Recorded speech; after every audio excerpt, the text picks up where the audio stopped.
नमस्कार विद्यार्थियों, जैसा कि आप सभी को पता है कि लगातार वीडियो में अपलोड कर रहा हूं।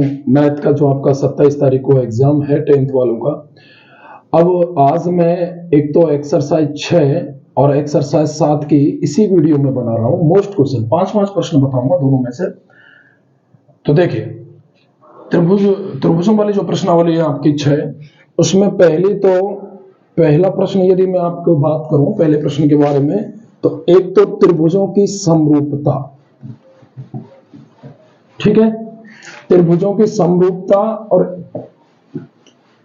इसके नियम ये पता होना चाहिए। खास करके जो ए नियम है ना, वो अधिकतर हम सवालों में यूज करते हैं सिद्ध करने वाले। वो सवाल आएगा ऐसा, एक आधारभूत, ये देखो ये ए नियम होता है पूरा तो, लेकिन इसको हम उपगुण धर्म के रूप में ए नियम पढ़ लेते हैं। यदि किसी त्रिभुज के दो कोण बराबर हैं, दोनों त्रिभुजों के, तो तीसरा कोण तो स्वतः ही बराबर हो जाएगा। आधारभूत समानुपातिक या फेल्स प्रमेय, इसका कथन, ठीक है, आना चाहिए कि यदि किसी त्रिभुज में किसी भी एक भुजा के समांतर, जैसे इसके समांतर में ये रेखा खींच दो, तो इसके समांतर यदि ये भुजा है तो ये शेष दोनों भुजाओं को समान अनुपात में विभाजित करती है, यानी AD अपॉन BD बराबर AE अपॉन C। ये है इस प्रमेय का कथन, ठीक है। इस पर यदि मैं जैसे सवाल भी आ जाए, इसको लिख दूं मैं 1.5, इसको लिख दूं 3, इसको 1 लिख दूं, और ये आपसे पूछेगा आपसे ऐसे सवालों में, तो आपको अगर ये प्रमेय का कथन याद होगा ना मैथमेटिकल रूप में भी, कि इसके दोनों अनुपात हैं जो ये समान अनुपात में विभाजित होते हैं, ये दोनों भुजाएं।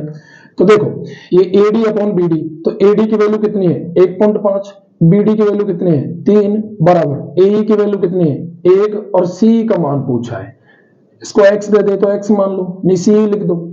अब देखो आप वज गुणा कर दो, तो ये हो जाएगा 1.5x बराबर 3 इंटू 1, 3 आपस में ऐसे गुणा करेंगे तो x की वैल्यू निकालेंगे तो 3 बटा 1.5, और 1.5 से 3 कितनी बार कटेगा 2 बार, ठीक है। तो x की वैल्यू कितनी आ गई यहाँ पर 2, ऐसे मान पूछेगा। इस त्रिभुजों की समरूपता, इसके नियम और आधारभूत समानुपातिक प्रमेय का कथन, ये थेल्स प्रमेय का जो कथन है, ये कथन पूछ ले या फिर ऐसे पूछ ले, ध्यान रखना। दूसरा जो प्रश्न है आपका इसमें, वो है एक ऐसा सवाल है, देखो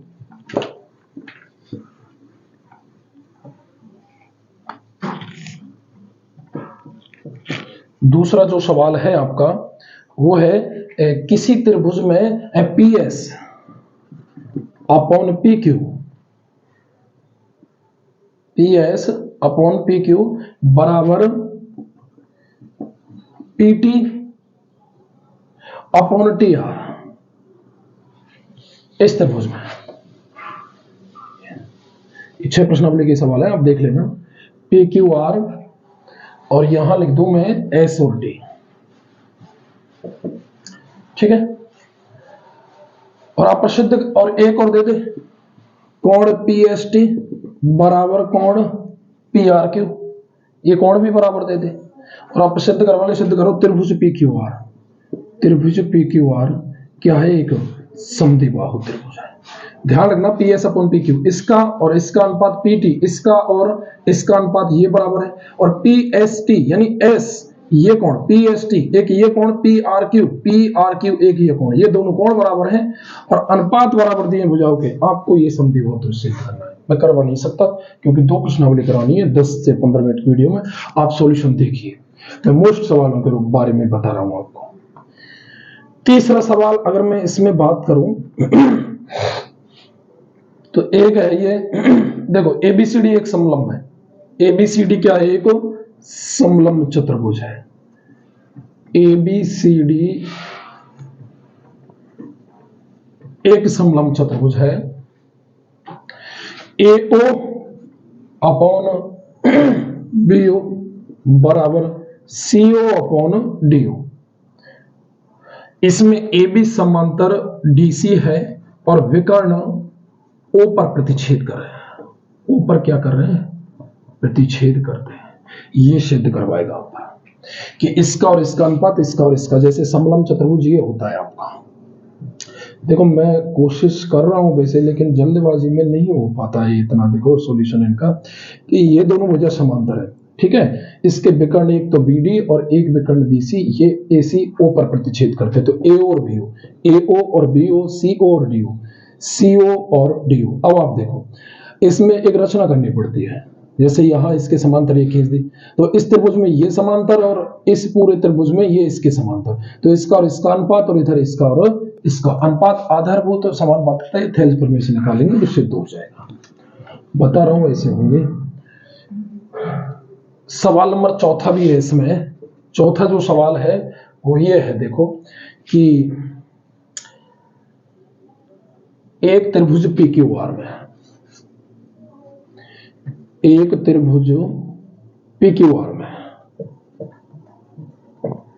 त्रिभुजों PQR में DE समांतर OQ, इसमें भी देखो एक त्रिभुज बन रहा है ऐसे,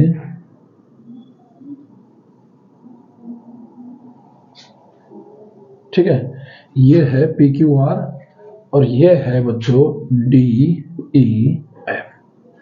अब त्रिभुज PQR में दे रखा है DE समांतर OQ, DE समांतर OQ, ये O है, और DF समांतर OR, DF समांतर OR, DF समांतर OR।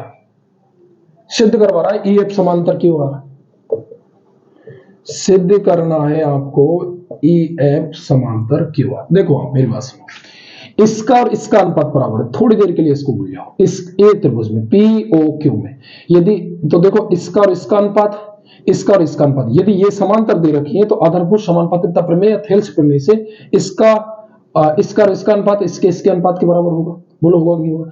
फिर ये दोनों दे रखी हैं तो इसका और इसका अनुपात इसके और इसके अनुपात के बराबर होगा। ये दोनों में कॉमन है तो ये और ये दोनों अनुपात बराबर हो जाएंगे, तो फिर उसके विलोम से हम कह देंगे कि ये दोनों क्या है, समांतर, क्योंकि ये अनुपात तभी बराबर होते हैं जब ये दोनों भुजा समांतर है। आराम से कर दोगे। पांचवा एक सवाल है इसमें, ये देखो,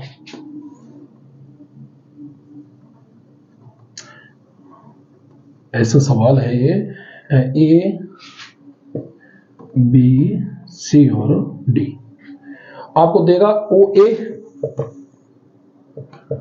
इंटू OB बराबर OC इंटू OD। तो सिद्ध करो, सिद्ध करवाएगा पर कोण A बराबर कोण B, सॉरी कोण C और कोण B बराबर कोण D।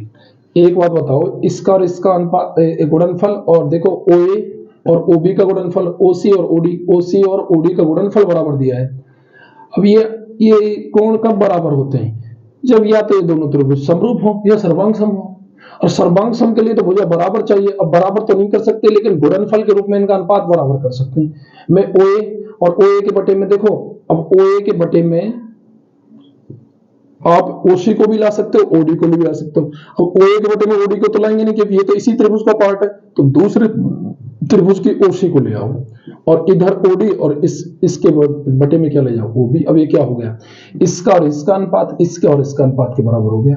एक ये कोण शीर्षाभिमुख है, इस पर डाल दो, मैं एक और दो, आप भी डाल सकते हैं, वहां पर कोई दिक्कत नहीं है। कोण एक बराबर कोण दो, ये देखो ये दो भुजाओं के अनुपात बराबर हो गए, एक कोण बराबर हो गया, तो ऐसे इस नियम से ये क्या हो गया, समरूप हो गया। तो इनके संगत कोण बराबर, ए के संगत C और B के संगत D, ये ऐसे हो जाएगा।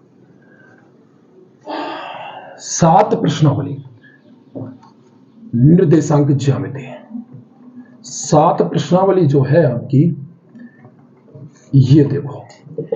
पहली बात तो यह है कि आपको एक तो दो बिंदुओं के मध्य की दूरी, दो बिंदुओं के मध्य की दूरी, ये सूत्र under root x1 minus x2 का whole square plus y1 minus y2 का होल स्क्वायर। आप इसको x2 minus x1 y2 minus y1 कर सकते हैं, कोई दिक्कत नहीं है, क्योंकि वर्ग है तो ऋणात्मक, कोई फर्क नहीं पड़ता। हमेशा ऋण वाली संख्या का वर्ग धनात्मक होता है, ठीक है। एक अंतर विभाजन का सूत्र,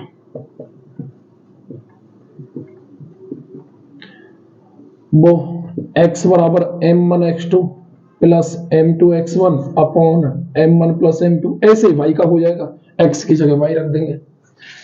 और एक आपको मध्य बिंदु x बराबर x1 प्लस x2 बटे 2 और y बराबर y1 प्लस y2 बटे 2, ठीक है। और इन दोनों सूत्रों को याद करने के बाद में आपसे वो ऐसे कोई सवाल पूछेगा, जैसे -4,5 की x अक्ष से दूरी, ध्यान रखना, गौर करना इस चीज पर।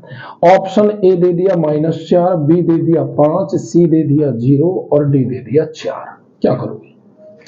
x अक्ष मतलब x निर्देशांक पहले लिखा था, अब देखो ये -4, इस पर टिक मत लगाए देना, ये गलत है क्योंकि दूरी कभी ऋणात्मक नहीं होती, इसमें ऑप्शन होगा डी, ठीक है। ये भले ऋण चिन्ह लग रहे हो, ये ऋण सिर्फ दर्शाते हैं कि ये x डैश की तरफ है या y डैश की तरफ है, निर्देशांक दर्शाते हैं, दूरी कभी ऋणात्मक नहीं होती।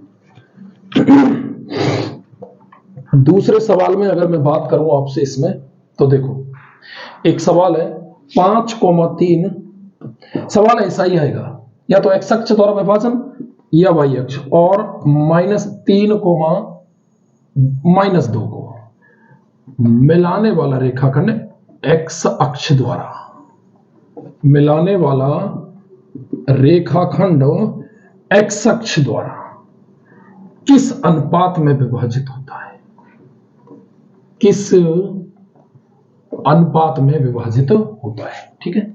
अब इसमें भी आप देखो कि x अक्ष द्वारा विभाजित होगा तो y का मान इसमें क्या होगा 0, और y अक्ष द्वारा विभाजित होगा तो x का मान क्या होगा 0। ध्यान रखना, मान लेंगे अनुपात के अनुपात 1, लैम्डा अनुपात 1 जो भी है, सवाल को क्लियर करके जाना, चाहे x अक्ष विभाजन हो y अक्ष द्वारा विभाजन हो, ऐसे सवाल आने की पूरी संभावना है। एक और सवाल है आपका, देखो तीसरे सवाल के रूप में 2, -2, 2, -2, -2,1 सॉरी -2,1 और 5,2, ये समकोण त्रिभुज के शीर्ष है, समकोण त्रिभुज के शीर्ष है।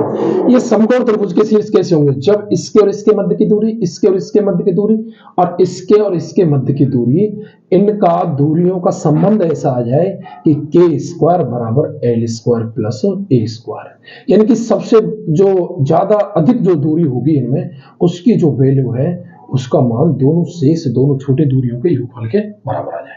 आपको गुणधर्म पता होना चाहिए। पूछ ले समद्विबाहु त्रिभुज के शीर्ष है तो दो भुजाएं बराबर आनी चाहिए, पूछ ले समबाहु के त्रिभुज है तो तीनों भुजाओं की दूरी बराबर आनी चाहिए। अब इसमें दो बिंदु उनके मध्य की दूरी आनी चाहिए आप पर। ये हो गया तीसरा सवाल। चौथा सवाल देखो, ए 3, व बी k,5 से बिंदु P 0,2 की दूरी बराबर है, दूरी बराबर है। किसका मान पूछा है? K का। तो आप देखो इस बिंदु P की इस A से और B से, इन दोनों बिंदुओं से दूरी बराबर है, तो इसके मध्य की दूरी और इसके मध्य की दूरी मतलब AP बराबर क्या है? BP। ये दोनों बराबर कर देना, और दूरी के सूत्र में अंडर रूट आएगा। अंडर रूट हटाने के लिए हमेशा क्या करेंगे? वर्ग, और मान आ जाएगा किसका? K का। ठीक है, अगला सवाल देखो आप, लास्ट सवाल 5वां।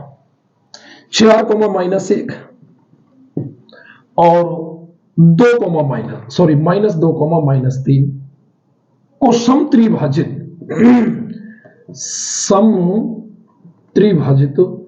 करने वाले बिंदुओं के निर्देशांक। अब आप सुनो, ये रेखाखंड है कोई A और B, ये है 4, -1, ये है -2, -3। 3 भाग करने हैं। देखो 1, 2, 3 समान भाग है ये तीनों। अब इसके निर्देशांक ज्ञात करो, इसके निर्देशांक ज्ञात करो और इसके निर्देशांक ज्ञात करो। एक बात बताओ, ये इधर दोनों बराबर भाग है, इधर भी दोनों बराबर भाग है कि नहीं? ये पूरे रेखाखंड का मध्य बिंदु हुआ या नहीं हुआ, तो इसमें मध्य बिंदु का निर्देशांक लगा देंगे।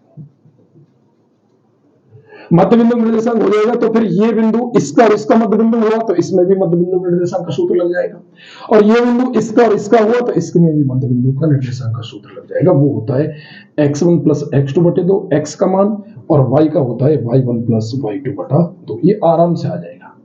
x x को जोड़ के 2 को भाग देंगे, इसमें x का मान, y y को जोड़ के 2 को भाग देंगे, y का मान, फिर इसी प्रकार से इसका और इसका निकाल लेंगे आराम से, कोई दिक्कत नहीं है।